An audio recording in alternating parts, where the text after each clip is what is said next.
વિસ્તારમાં ધુળિયા હનુમાનજી મંદિરથી થોડીક નજીક હું ઊભી છું. વાત કરીશું અહીંયા સ્થાનિક વેપારીઓ સાથે. જી, આપનું નામ? શિવલાલ મેવાડા. શિવલાલભાઈ, જણાવશો કે શું સમસ્યા છે અહીંયા? આ રોડની મોટી સમસ્યા છે. રોડ બનાવ્યો છે પણ પૂરતો બનાવ્યો નથી. રોડ કામગીરી સારી થઈ નથી એટલે રોડ બેહી જતો છે. રોડ ગટર લાઈન લાયકી તેમાં પાછો નવો પેચ માર્યો છે તે પણ બરાબર કર્યો નથી. બરાબર કર્યો હોય તો રોડ બેસતો નથી. રોડ બેસી જવાને કારણે ગાડીઓ બેહી જતી છે, ગાડી અટકી જાય એટલે રોડની સમસ્યાને લીધે ટ્રાફિક જામ થાય છે. મારો તો એ તંત્રને કેવું છે કે આપના માધ્યમથી અને એને વહેલી તકે આનું રોડનું પાછું કામ સારું કરે તો આ તમે ટ્રાફિક સમસ્યાનો પણ ઉકેલ આવી જશે. જી, અને વેપારી છે એમની સાથે બી વાત કરીશું. જી, શું નામ આપનું? ભરતભાઈ કોઠારી, પ્રદીપ ટ્રેડર્સ છિપાડ. જી, બરાબર. શું કહેશો આ સમસ્યા બાબતે? સમસ્યા ઘણા સમયથી છે. આ સમસ્યા એક તો જોવા જાય તો આ ગટર લાઈન ખોદી ત્યાં સમસ્યા છે આપણે અહીંયા. અને વહીવટ તંત્રને કહેવાનું છે કે તમે ગાડી લઈને અહીંયા આવો અને છિપાડમાં એક આંટો મારે તો એમને નિરાકરણ થઈ જાય કે શું ક્યાં ખાડા છે, શું છે. અમારા કહેવાથી કોઈના કહેવાથી કઈ ફરક પડતો નથી. તમે પોતે અહીંયા નિરીક્ષણ કરો તો તમને આ સમસ્યાનો ખબર પડી જાય ક્યાં ક્યાં સમસ્યા શું છે. આખા દાણ વિસ્તારમાં આ સમસ્યા છે. અહીંયા મોટી ગાડીઓ આવે છે, રસ્તા બેહી જાય છે અને બધું વારંવાર ફરિયાદ બી કરી છે છતાં અહીંયા કોઈ આવતા નથી, જોતા જ નથી. ખાડા કેટલા મોટા છે. અહીંયા ગંદી ખાડીની નજીક તો એટલા મોટા ખાડા છે, લોકો સિનિયર સિટીઝન લોકો નીચે પડી જાય છે. અને ડ્રેનેજના ઢાંકણા બી એવા થઈ ગયા કે હાલમાં તૂટી ગયા છે. વારંવાર ફરિયાદ કરીએ છીએ અમે, પણ અહીંયા કોઈ આવે ને જોઈ ને નિરીક્ષણ કરે. આ નગરપાલિકાના વહીવટ તંત્રના હોય છે, આપણે આવતા બી છે પણ એકદમ પરફેક્ટ નિરાકરણ નથી કરતા. જોઈને કે થઈ જાય કહેતા છે બધા, એવું કઈ નથી. પણ અહીંયા જરાક જોઈને બધું નિરીક્ષણ કરીને પરફેક્ટ કામ કરે તો બધાને સગવડ રહે, ટ્રાફિક ઓછું થાય, બધાને આવાગમનમાં સહાયતા રહે. એક્ઝામ ચાલતા છે છોકરાને, એ રીતે બધાને સગવડ રહે. એના માટે આપણે કેવું એવું જ છે. મારો તો અર્ધાને ખબર નથી કે કાઉન્સિલર કોણ છે, તે જ ખબર નથી અર્ધાને. જે લેડીઝ કાઉન્સિલર છે તે તો કોઈ દેખાતી જ નથી. ને જે જેન્ટ્સ છે કાઉન્સિલર તે જ મિટિંગમાં જાય. એ લોકોના વતી, એ લોકોના વરજ મિટિંગમાં જાય. આખા વલસાડમાં જેટલા બી ચૂંટાયેલા સભ્ય છે એમના હસબન્ડ, હા, એમના હસબન્ડ જ મિટિંગમાં જાય. આખા વલસાડ નગરપાલિકામાં જ્યાં બી હોય ત્યાં. હવે કોઈ ધ્યાન આપવા જ રાજી નથી. એ લોકોને આટલું બધું કહે છે કે ભાઈ આ કામ કરો. વચ્ચે આ રોડ આખો બધો ડામર પીગળીને ઉપર આવી ગયો. પણ એ રોડ બન્યા પછી પાછું ખોદવા આવ્યા અને બધા ઢાંકણ નવેસરથી ઉપર લાખ્યા ડ્રેનેજના. તે પહેલા કામ નહીં પૂરું કર્યું. કેમેરામેન બતાવશે અહીંયાથી કે જે વાહન ચાલકો જઈ રહ્યા છે કેટલી એમને અગવડો પડી રહી છે. સમીરભાઈ, કેટલા વખતથી આ પરિસ્થિતિ છે અહીંયા? ને આ છેલ્લા 2-3 મહિનાથી. અને આ રોડ આખો કોન્ક્રીટ નો બનાવેલો 25 લાખ રૂપિયા ખર્ચ્યા અને આખો રોડ ધોવાઈ ગયો. હવે એના પર પાછું ખોદકામ ને એના પર ડ્રેનેજ લાઈન નાખવાનું, કાંઈ નહીં, બધું ઠેકાણા વગરનું થઈ ગયું. તમારા વિસ્તારના સભ્યોને આ બાબતે રજૂઆત કરી છે? રજૂઆત કરેલી, બધા જાણે, બધું જ આવે, રોજ જોવે એ લોકો. કોઈ આવીને એમ નથી વિચાર કરતું કે આપણે અહીંયા કઈ કામ કરાવવું. કોઈ ખબર નહીં મળે. અડધાન તો કાઉન્સિલર છિપાડમાં અમુક લોકોને તો ખબર જ નથી કે કોણ કાઉન્સિલર છે. ચૂંટાયેલા તે બધા પોતપોતાને બધાને જે પૈસા ચૂકવી કરીને બધા વોટ લઈ લીધેલા તે પ્રમાણે બધું થયું. પછી શું માંગ છે હવે તમારી? આ રોડ બનાવે તાત્કાલિક. ને આ લોકો ઘણા ઉંમરવાળા લોકો બી અહીંથી જાય, બધા એક્સિડન્ટ થાય, પડી ગયા. પેલા બેન તે દિવસે માથામાં 2 ટાંકા આવ્યા. ને ઘણા લોકો તે પેલા મંદિરનો રસ્તો ખોદી મૂકેલો, તે બી કઈ બનાવતા નથી ને કઈ નથી કરતા. ને ઉપરથી ભાઈ એમ કે તમારી ગાડી આમ આવે તો આમ કરવું ને તેમ હેરાન કરવું, એવી બી વાતની રજૂઆત કરે. પણ આપણે ઠીક છે એ તો ચલાવી લઈએ. એમ કે ભાઈ તમારી ગાડી છિપાડમાં આવે તો પછી હવે સાંજે અમે ખાલી કરાવવા દેવું, આમ કરવું તેમ કરવું, બધું એ બી કહેવામાં આવે. પણ ઠીક, હવે જે કરવું હોય તો ગાડી આવે તો હવે એમ કે આવું બધું કરવો તો અમે ગાડી 6 વાગ્યા પછી ખાલી કરાવું, ફરિયાદ કરવું. બધું કરશો તો એટલે તમે રજૂઆત કરશો તો? હા, રજૂઆત કરો. તમને જણાવે છે એ બધા કાઉન્સિલર જ કેવા વાળા બધા દબાવે. અરે આવું કહેવાની શું જરૂર? અમે બી વર્ષોથી અહીંયા ધંધો કરીએ છીએ. તમે અમારું જે કરવાના તો કરી લો, અમે તો કોઈ વાત ગભરાતા નથી. એમ કે 6 વાગ્યા પછી રાતના તમારી ગાડી બધી એન્ટર થવા દેશું, આમ કરશું. કાઉન્સિલરે કીધું તમને? કે કાઉન્સિલર છે ને બધા, ધુરંધર છે ને બધા. જી, અન્ય એક વેપારી છે એમની સાથે વાત કરીશું. જી, આપનું નામ જણાવશો? મારું નામ હિતેશ ભાવસાર છે. હિતેશભાઈ, આ જે સમસ્યા છે રોડ રસ્તાની, આપણે જોઈએ કે અહીંયા જે દાણા બજાર છે અને મોટી ગાડીઓ પણ આવતી છે અને સ્થાનિકોને પણ ઘણી અગવડ પડે છે. શું કેવું છે? હું મોટી સુપાડનો રહેવાસી છું અને મારો એટલે કહું કે જન્મ પણ અહીંયાથી થયો છે. આજ લગીન આટલો ખરાબ રોડની હાલત મેં નથી જોઈ.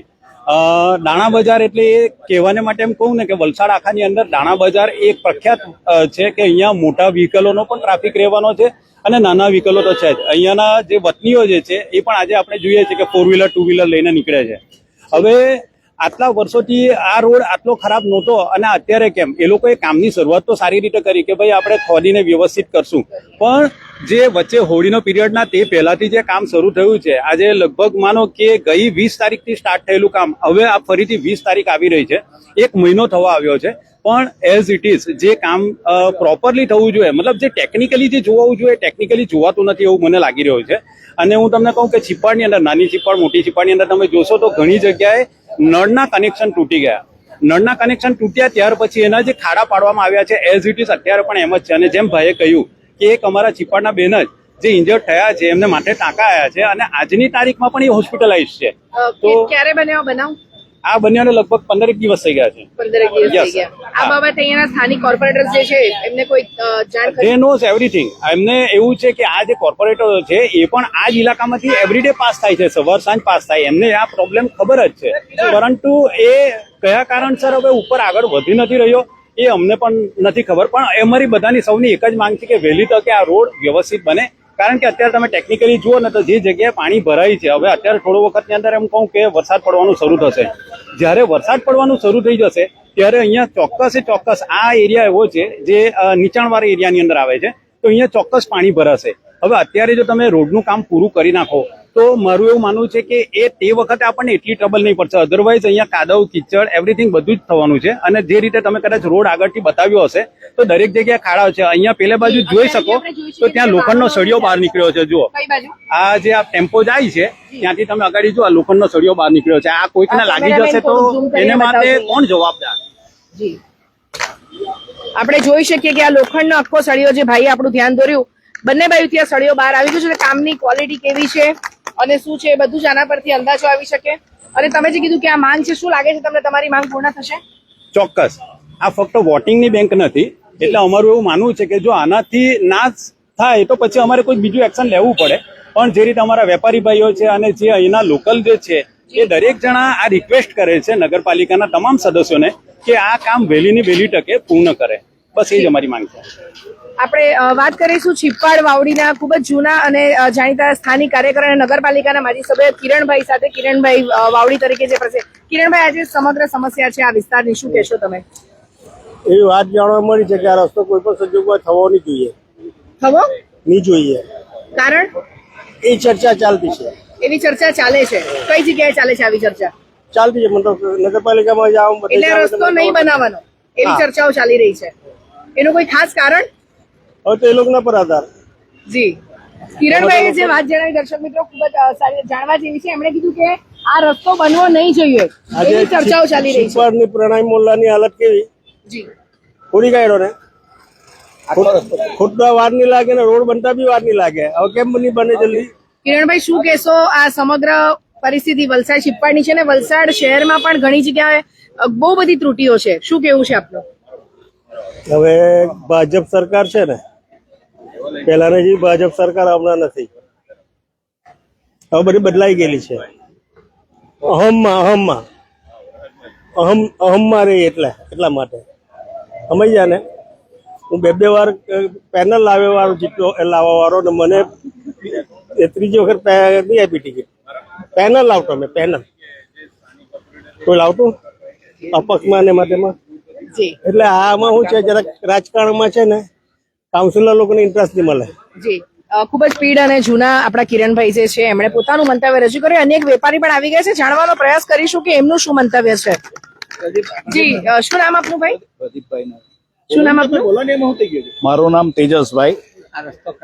તેજસભાઈ, શું કેવું છે આ સમગ્ર સમસ્યા બાબતે? આ છિપાડમાં અત્યારના એક તો આટલી બધી અવર જવર છે. અહીંયા મેઇન સીઝન ચાલે છે મરી મસાલા અને અનાજ કઠોળ ભરવાની. માલ એટલો આવે છે ને માલ એટલો ભરાય છે, અને આ રોડ આવી રીતના કઈ રીતે ચાલે? આ તો રામ ભરોસે બધું ચાલતું હોય એવું જ લાગે છે. બેન, નમ્ર વિનંતી જે બી કાર્યકર્તા હોય તેમને કે અહીંયાના કાઉન્સિલરને કે આ સીધું કરાવે. એ લોકો અહીંયા જ રહી છે, એમને ખબર છે કે આ રોડ કેવા હોવા જોઈએ, અહીંયા કેટલી અવર જવર છે. લોકો આઉટસાઇડ થી કંઈક કેટલા પબ્લિક અહીંયા આવે છે, ગામડેથી ટેમ્પા લઈને બી આવે છે, આઉટસાઇડ ના બી આવે છે, રાજસ્થાન, MP, મહારાષ્ટ્ર, એ બધાને કેટલી તકલીફ પડે. માટે જલ્દીથી કંઈક ગટ્ટુ કરે એ જ અપીલ. જી તો આ હતા સૌ અહીંયાના વેપારીઓ અને ચીપાડ વિસ્તારના દાણા બજારના, કારણ કે ચોમાસું હવે નજીક ચોમાસું આવી જશે અને પેલા સમીરભાઈ શું લાગે છે ચોમાસા પહેલા સમસ્યા તમારી શું? નહીં કે આ આવું હાલત જોઈને તો શું લાગે કે ચોમાસા પહેલા એ લોકો કઈ નિવેડો લાવે. ગયા ચોમાસામાં બી આવું ને આવું જ ચલાવ્યું. હવે આ ચોમાસામાં બી કારણ કે આ તો કેટલા વખતથી અમને મૂકી દીધેલું છે, કામ જ નથી કરતા. હવે શું કરવું તમે મને બતાવો. બધા વેપારીઓ એટલા દુઃખી થતા છે ને, પણ કોને આ કાઉન્સિલર અહીંના બે આપણા જે છે તે તો પાલી હિલ દે, હિતેશભાઈ પાલી હિલ દે, રાજાભાઈ ની મિસિસ પાલી હિલ દે, અને પેલા બેન બીજા તો છે બે તો કાં છે તો ખબર જ નથી પડતી. કોઈ દિવસ એ લોકોને જોવા આવવાની ફુરસત નથી. ભાઈ ચૂંટાઈ ગયા, બસ પતી ગયું, એ લોકોનું મળે, એ લોકો લઈને છૂટા બધા. તો આ હતી વેપારી સ્થાનિકોની વ્યથા. અને જે રસ્તો અત્યારે આપણે જોઈ રહ્યા છે ને, જે બીજા વેપારી આપણે બધા કે સળિયા પણ બહાર આવી ગયા છે, ત્યારે એક જ માંગ છે કે વહેલામાં વહેલી તકે આ સમસ્યા દૂર થાય. પણ જોવાનું આપણે પણ એ જ રહ્યું કે સમસ્યા ક્યારે દૂર થાય છે. દિશા દેસાઈ, દિશા ન્યૂઝ, વલસાડ.